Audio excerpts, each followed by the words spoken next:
I want to discuss the 3 steps that I took to build my confidence in regards to traveling solo so you can use the same process to achieve similar results. Now, once you become well versed, a little bit more comfortable within the world of traveling solo, answers to additional questions become that much easier to answer, such as where you should invest your time, energy, and money, because we all want to get the best bang for our buck, especially if we're traveling thousands of miles to get there.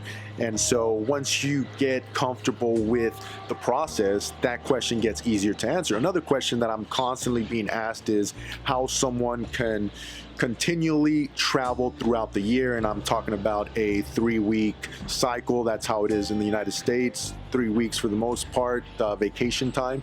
And I'm not talking about just like a little weekend trip here or there. I'm talking about a European adventure, or to South America, or to trips that are a little bit more costly, and how one can keep that up again and again throughout the year. The answers to those questions will vary from person to person, but one thing that I am certain of is that when you build that confidence to rely on yourself, to trust yourself, to motivate yourself when in another country, great things happen in here and in here.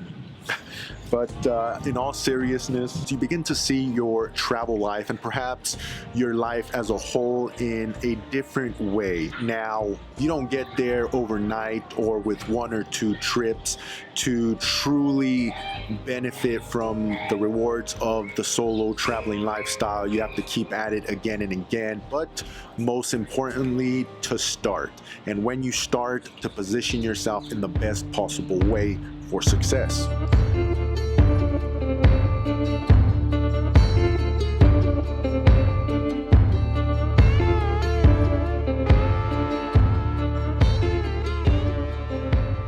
Step 1 to grow your confidence is to start locally.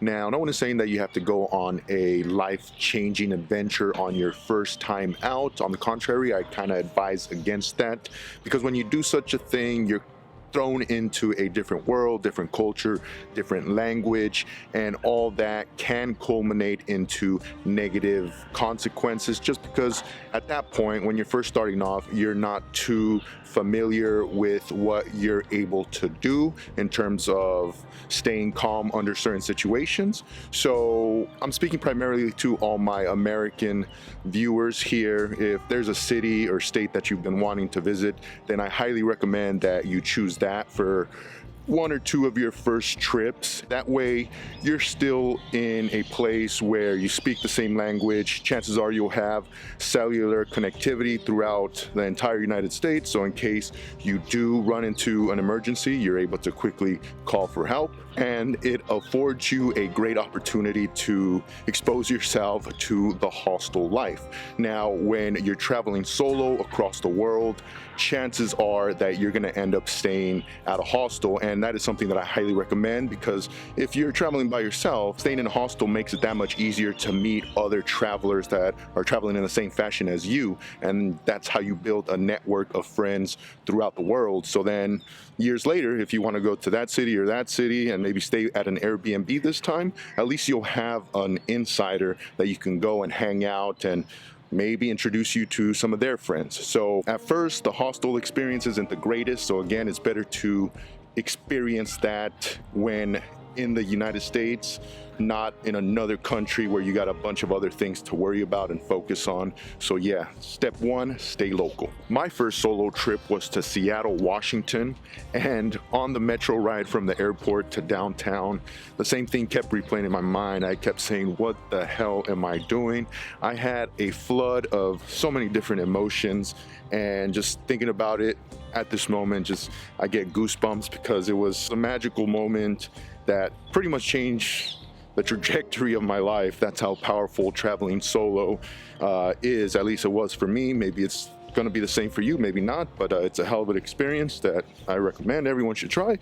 And that was the first time that I stayed in a hostel, and I met some Canadian individuals, which we had a blast. We tore up the town, we played drinking games, and There's just something magical, something awesome about staying at hostels and being social with people from all around the world, and that is what spawned various solo trips after that.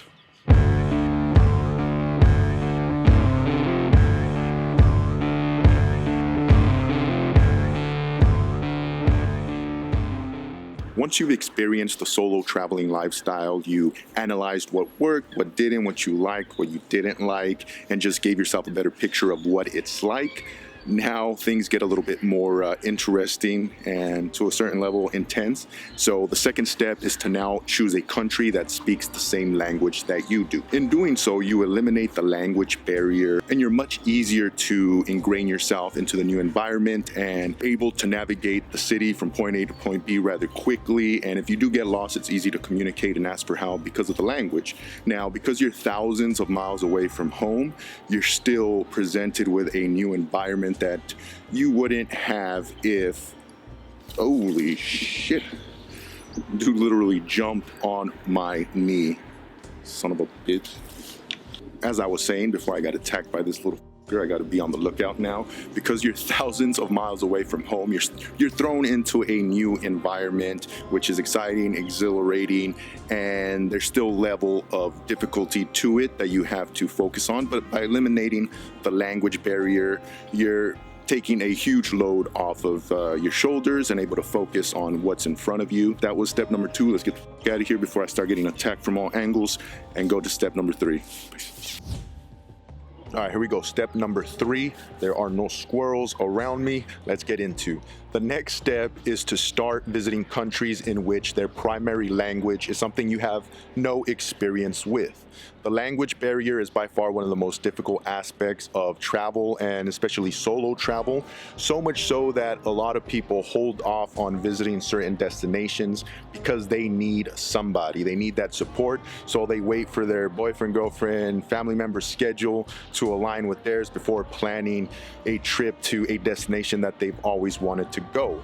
Understand that when you start living your life like that, you lose a little bit of control and you kind of get off the path towards mastery over yourself, over your life, and ultimately understanding what you're capable of, and at the same time growing that confidence that is vital to being able to pick anywhere on the map and go there at any time by yourself and have a great time. Now, if you're the type of person that believes in the trial by fire method, going from one country to the next on your first go, then there is a possibility that you will find success. But when you learn to crawl before you walk, then you're able to see certain situations, certain environments, and avoid disastrous results a little bit better. Speaking from experience, there's been certain situations that have gotten a little bit scary, but thankfully, because I've taken my time with the process, gotten comfortable with who I am, what I'm capable of, I'm able to come at certain situations from a place of balance, and that's what you get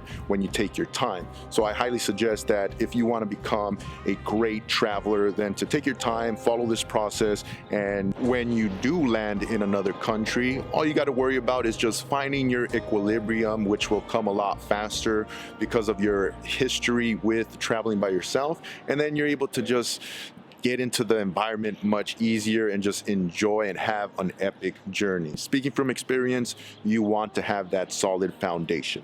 So there it is, ladies and gentlemen, 3 steps to become a confident solo traveler. Now, if you found this video helpful or entertaining in any way, please consider hitting that thumbs up button. Subscribe to this channel for any show of support is greatly appreciated.